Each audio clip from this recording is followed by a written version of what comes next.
So guys काफी सारे लोगों की प्ले स्टोर के अंदर एक बड़ा इशू देखने को मिल रहा है। जब भी वो अपनी एप्लीकेशन को इंस्टॉल करने जा रहे हैं वहाँ पर उसे इस तरह का एरर शो हो रहा है, this item is not available in your country. तो आज ये वीडियो आप एंड तक देखते रहो। इस वीडियो के अंदर मैं आपको कुछ सोल्यूशन बताऊंगा जिससे ये प्रॉब्लम फिक्स हो जाएगी और आप अपने फेवरेट गेम और एप्लीकेशनों को आसानी से इंस्टॉल कर पाओगी। वीडियो में आगे बढ़ने से पहले आपसे छोटा सा रिक्वेस्ट है, वीडियो को एक लाइक कर दीजिए, चैनल को सब्सक्राइब नहीं किया चैनल को जरूर सब्सक्राइब कर लीजिए। तो चलिए वीडियो की तरफ बढ़ते हैं। तो यहाँ पर आप देख सकते हो हमारे प्ले स्टोर के अंदर कि हम यहाँ से कुछ गेम या कोई एप्लीकेशन डाउनलोड करना चाहते हैं, लेकिन यहाँ पर मुझे इस तरह का एरर शो हो रहा है। तो इसके लिए दोस्तों आपको करना क्या होगा, यहाँ पर आप जो भी गेम या जो भी एप्लीकेशन डाउनलोड करना चाहते हो, जैसे कि यहाँ पर मैं क्लैश मिनी डाउनलोड करना चाहता हूँ, एक गेम है, ठीक है। तो इसके लिए मैं गूगल पे जाऊंगा और यहाँ पर मैं सर्च बार में लिखूंगा क्लैश मिनी और उसके बाद इसके साथ कुछ और लिखूंगा यहाँ पर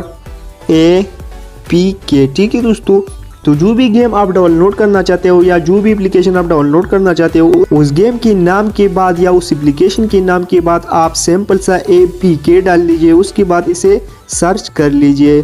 तो यहाँ पर आप देख सकते हो यहाँ पर दूसरे नंबर के ये APK का ऑफिशियल वेबसाइट है, इस पे आप लोग क्लिक कर दीजिए और यहाँ पर आप देख सकते हो कि बिल्कुल वही गेम था जो मुझे वहाँ पर एरर शो हो रहा था कि आपकी कंट्री में अवेलेबल नहीं है, लेकिन यहाँ से मैं इसे आसानी से डाउनलोड और इंस्टॉल कर सकता हूँ। यहाँ पर आप देख सकते हो दोस्तों कि यहाँ पर डाउनलोड का ऑप्शन मुझे शो हो रहा है और आसानी से यहाँ से मैं कोई भी गेम कोई भी एप्लीकेशन आसानी से इंस्टॉल और डाउनलोड कर सकता हूँ। यहाँ पर इस गेम का डाउनलोडिंग जो है वो स्टार्ट हो चुका है और कुछ ही देर में ये डाउनलोड हो जाएगा। सो गाइस अगर वीडियो अच्छा लगा तो चैनल को लाइक सब्सक्राइब करना मत भूलना। चलो दोस्तों अगली वीडियो में मिलेंगे, खुदा हाफिज।